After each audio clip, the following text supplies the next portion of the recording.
जोजो टीवी। शुक्रगुजार चील।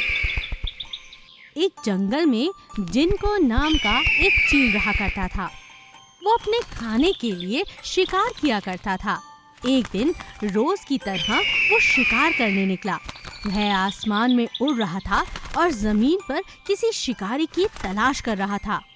कुछ ही देर में उसे एक छोटा जमीन पर लेटा हुआ कुछ नजर आया। आखिरकार एक शिकार मिल ही गया। जिनको तेजी से उड़कर जमीन पर लेटे हुए चूहे की तरफ गया, लेकिन तभी वो एक शिकारी द्वारा बिछाए गए जाल में फंस गया। अरे बचाओ बचाओ, मुझे निकालो, मैं इसमें फंस गया हूँ, कोई मदद करो। अरे ये क्या हो गया? शिकारी जिनको को अपने जाल में देख बहुत ज्यादा खुश हो जाता है। आ गया ना जाल में, मजा आ गया। अब इसे ले चलूंगा अपने साथ। मुझे छोड़ दो, मुझे छोड़ दो, ये शिकारी, मुझे छोड़ दो। मैं वादा करता हूँ, तुम्हें जब भी जरूरत पड़ेगी मैं तुम्हारी मदद करूँगा। बस आज मुझे छोड़ दो। शिकारी को जिनको की बात सुन उस पर दया आई और उसे जाल से निकालकर आसमान में उड़ने के लिए छोड़ दिया। एक दिन शिकारी एक कच्ची दीवार के नीचे बैठा खाना खा रहा था। जिनको ने उस शिकारी को दोबारा से देख लिया। ओह नहीं, ये दीवार तो टूटने ही वाली है।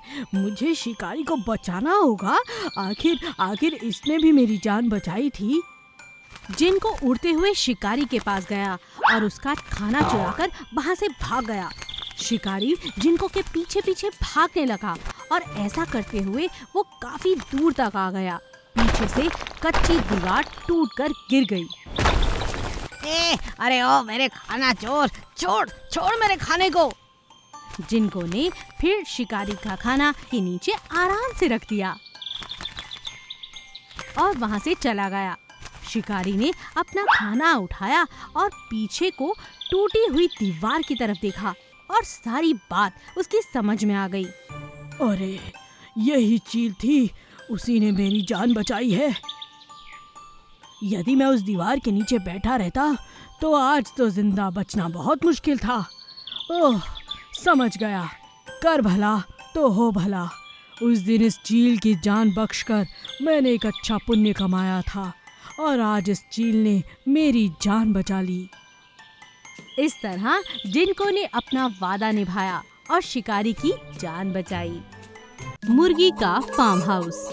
आनंद गांव में एक मुर्गी फार्म चलाया करता था। उसके पास बहुत सारी मुर्गियां और बहुत सारी बकरियां थी, लेकिन दोनों मुर्गियां और बकरियां आपस में बिल्कुल बात नहीं करती थीं। दोनों हमेशा अलग थलग रहती थीं। आनंद हमेशा चाहता था कि उसकी बकरियां और मुर्गियां आपस में प्रेम से रहें, मगर ऐसा कभी नहीं होता था। एक दिन बकरी ने मुर्गी से कहा, हाँ, ये फार्म हाउस हमारा है। इतना बड़ा शरीर है, देख रही हो, इतने दूध हम देते हैं और आनंद तो हमसे इतना प्यार करता है, तुम जानती भी नहीं। तभी मुर्गी कहती है, हाँ, ये फार्म हाउस तुम्हारा नहीं मेरा है। देखती नहीं कितने सारे अंडे देते हैं हम सब मिलकर। फार्म हाउस में अंडे होते हैं कि नहीं? सब हमारे अंडे पसंद करते हैं और आनंद भी हमें बहुत पसंद करता है। दोनों के इतने अलग व्यवहार की वजह से कभी वो मिलकर नहीं रहती। हमेशा मुर्गी के फार्म में गुस्से का माहौल बना रहता।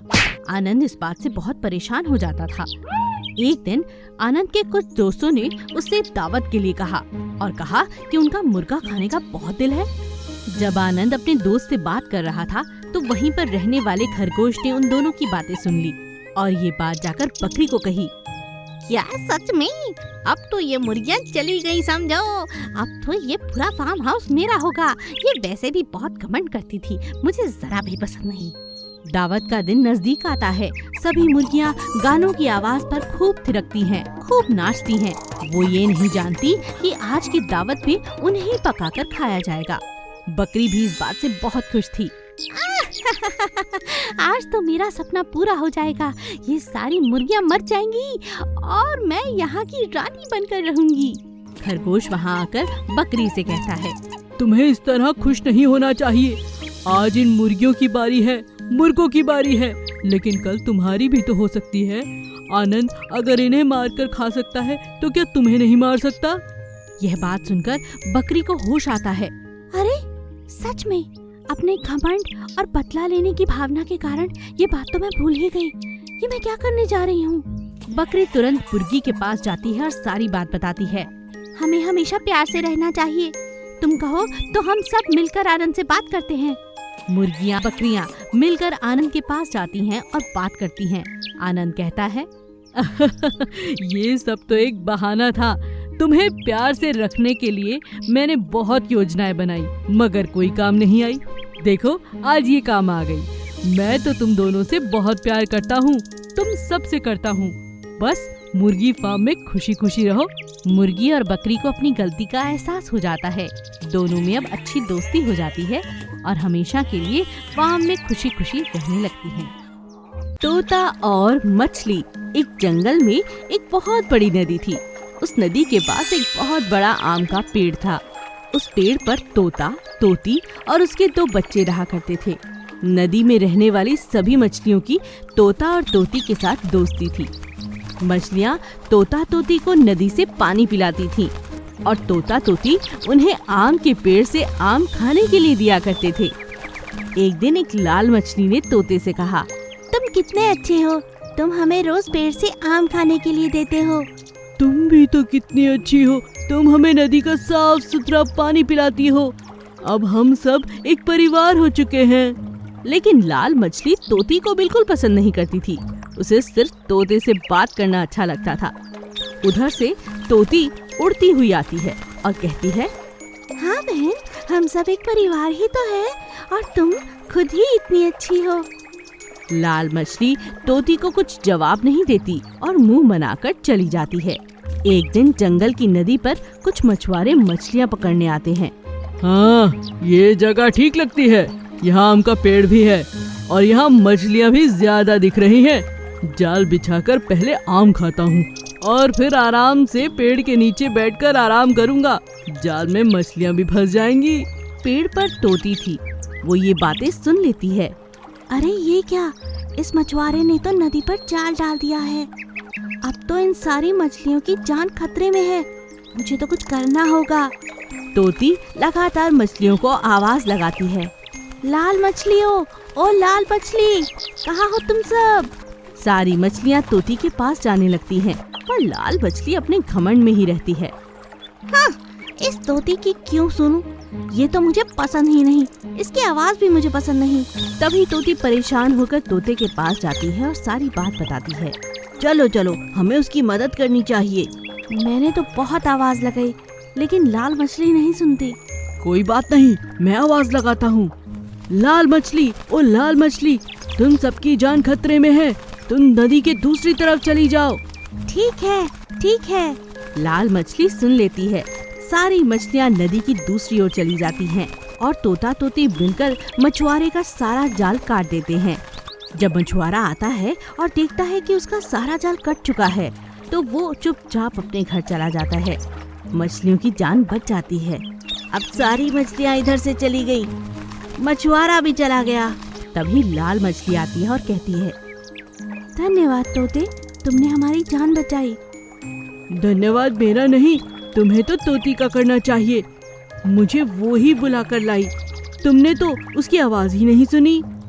लाल मछली को अपनी गलती का एहसास होता है। अब वो हमेशा तोती को पसंद करने लगती है और उनकी अच्छी दोस्ती हो जाती है। बकरी और हाथी। एक बकरी थी, वो दिन भर गलियों में घूमा करती थी और जो कोई उसे कुछ खाने को देता था वो खुश होकर खा लेती। एक दिन गांव में हाथी आ गया। सारे गांव वाले उसे देखकर घरों के अंदर भागने लगे। बस हाथी को बकरी मिली। हाथी बकरी से कहता है, तुम कौन हो? और गांव के सभी लोग मुझे देखकर घरों के अंदर छिप गए और सारे जानवर डर कर भाग गए, पर तुम नहीं गई। क्यों? क्या तुम्हें मुझसे डर नहीं लगता? मैं किसी से नहीं डरती, मैं तो इस गांव की रानी हूँ। ये गांव वाले बहुत अच्छे हैं, मैं जिसके भी पास जाती हूँ मुझे ये खाना दे देते हैं। नहीं, ये इंसान लोग बहुत बुरे होते हैं। देखो, मुझे देखकर कैसे ये घरों के अंदर चले गए। ये भी नहीं सोचा कि कोई जानवर गांव में आया है तो जरूर भूखा होगा, उसे कुछ खाने को दे दे। अरे तुम ऐसा क्यों सोच रहे हो? ये सब इंसान तो बहुत अच्छे हैं। जब ये मुझे खाने को दे सकते हैं तो तुम्हें क्यों नहीं? क्योंकि इन इंसानों को लगता है कि मैं बहुत ज्यादा खाना खाता हूँ, शायद इसीलिए भाग गए। बकरी ने सोचा कि मुझे इस बेचारे हाथी की मदद करनी चाहिए। फिर बकरी जोर जोर से चिल्लाती है, सुनो सुनो सुनो गाँव वालों, ये कोई मामूली हाथी नहीं है। इसे श्री गणेश भगवान ने खुद भेजा है और जो इस हाथी को रोज भोजन कराएगा, श्री गणेश भगवान उसके घर में स्वयं दर्शन देने आएंगे। अरे नहीं नहीं बकरी, तुम इन लोगों से झूठ क्यों बोल रही हो? मैंने तो तुमसे ऐसे ही कुछ भी कह दिया था। अरे चुप रहो और सब देखो तुम्हारे लिए कैसे भोजन लाते हैं, खाओ और मजे लो। तभी थोड़ी देर के बाद गांव वाले एक एक करके हाथी के लिए भोजन लाने लगे। कोई हाथी के लिए गन्ना लाया, कोई केले, कोई आलू। सभी रोज उस हाथी को बड़े ही प्यार से भोजन कराने लगे। तो हाथी भाई कैसी सेवा हो रही है आपकी? सब तो तुम्हें खूब खाना खिलाते हैं, अब तो तुम खुश हो ना? हाँ भाई, मान गए बकरी तुम्हें। ये बताओ तुमने कुछ खाया कि नहीं? हाँ हाँ, अभी जाती हूँ। मैं जिसके भी घर जाऊंगी वो भोजन करवा देगा, तुम मेरी चिंता मत करो। बकरी बहुत खुशी खुशी खाना खाने गांव वालों के घर जाती है। उसे कोई खाना नहीं देता और सब अपने घर से भगा देते हैं। बकरी बहुत उदास हो जाती है। गांव वाले खाना भर भर के हाथी को ही दिए जा रहे थे। बस एक बहुत बड़ी अम्मा आती है और बकरी को खाना खिलाती है। बड़ी अम्मा, तुम मुझे खाना दे रही हो, क्या तुम हाथी को भोजन नहीं दोगी? अरे बेटा, मैंने हाथी को भी भोजन कराया और तुम्हें भी करवाऊंगी। हाथी तो अभी आया है गांव में, पर तुम तो कितने सालों से इस गांव में रह रही हो। हाथी भाई, देखा, ये इंसान लोग अंधविश्वासी हैं। उन्हें लगता है कि तुम्हें भोजन करा के गणेश जी उन्हें दर्शन देंगे। ये इंसान मतलबी है। खैर चलो, अम्मा को मेरी याद तो आई और मेरा पेट भर गया। चलो घूमने चलते हैं।